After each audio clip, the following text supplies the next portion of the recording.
Rich Steeves from TMC here at Startup Camp, and I'm with Larry Lisser. Larry, tell us about yourself.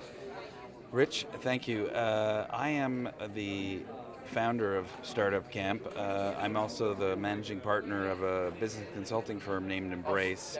We do growth strategy and other growth solutions for entrepreneurs and service providers in the communications sector. But tonight I'm here as the producer and founder of StartupCamp, having just wrapped up the 7th one. We do 2 a year. We're partnered closely with Rich Trani and the team from TMC. And it makes me think of how we got started. And Rich actually just mentioned it to me.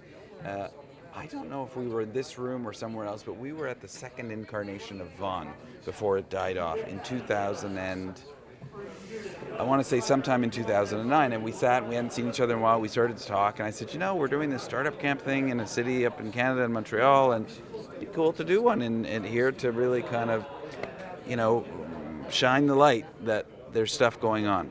And Rich was like, and Dave was there as well. And I mean, in a minute, they were like, let's do it. So we kind of did it on a whim because we had to be ready like 60 days later to do the first one.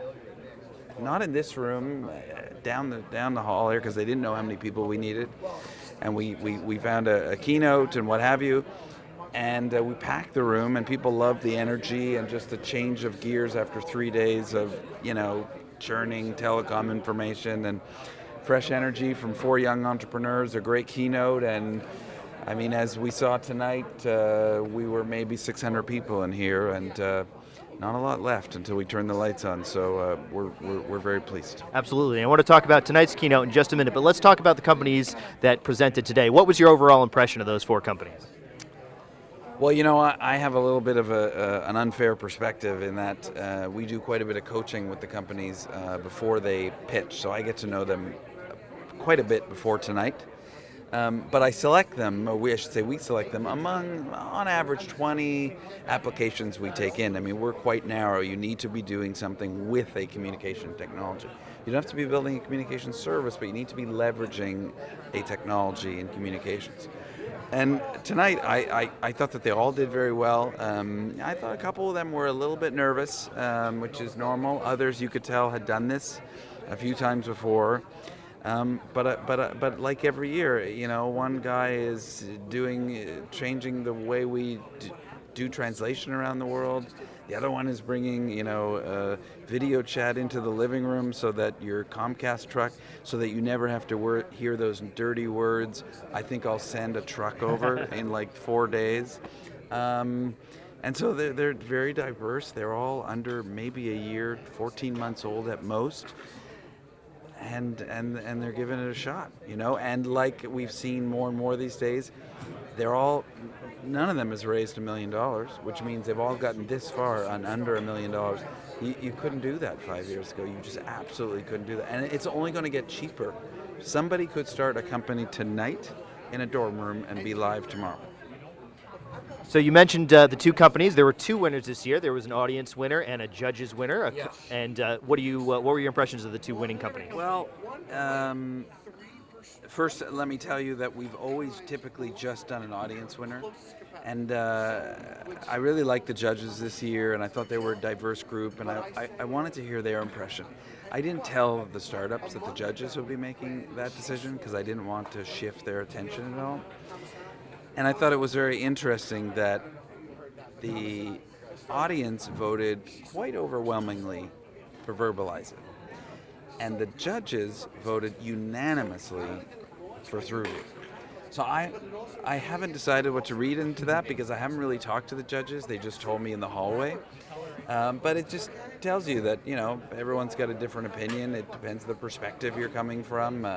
Folks here may think of it from, will I use this? Whereas a judge may think of it, will I really invest? And some of them actually make investments. But I like them both. Very, very different entrepreneurs. One very raw, one a little more polished. I think they're both going to do well. I think all 4 have a shot at doing something. So earlier you mentioned that there is a keynote associated with Startup Camp. Today there was a gentleman that we know as John Scully. He's kind of a prominent name in the business. What were your impressions of his keynote tonight? Oh, I loved his keynote. First of all, I want to thank my friend Gary Puddles, who studied like he was doing his finals exams of the bar to really become a historian on John. And I think you could tell that in the audience. I mean, he just knew so well what to talk to him about. And John clearly loves to do an interview. And he told me that. He said, I can present, but I love to do an interview. So we did an interview. And I just thought, hearing even the early stories at Pepsi, I mean, I'm old enough to remember the Pepsi generation. And that was a big deal then. And so to hear those stories and to hear the job stories and then to hear just his perspective on, where things are headed and on telehealth and medicine, I just think he has a really nice delivery. He's sincere. He was super happy to be here. I mean, he's in very high demand, and he really gave us a lot of our time today, his time today, and we really appreciate it. Absolutely. So let's talk a little bit about the future. Startup Camp is off to a great start, the first 7 editions, and what can we look forward to in the future? Well, I understand that we're moving to Las Vegas, and so, we take it one at a time. We also run this consulting business. That's how we pay most of our bills. And so when Startup Camp comes, we focus very hard for a couple months, get it done, find a speaker, find the right startups, et cetera, et cetera. And then when it ends, we take a little bit of breather, but we will be in Vegas. And for us, we often benefit from a little bit of luck. We were lucky to find John Scully. We were lucky to have Terry Matthews. We were lucky to have Bob Metcalf. We were lucky to have Craig Walker.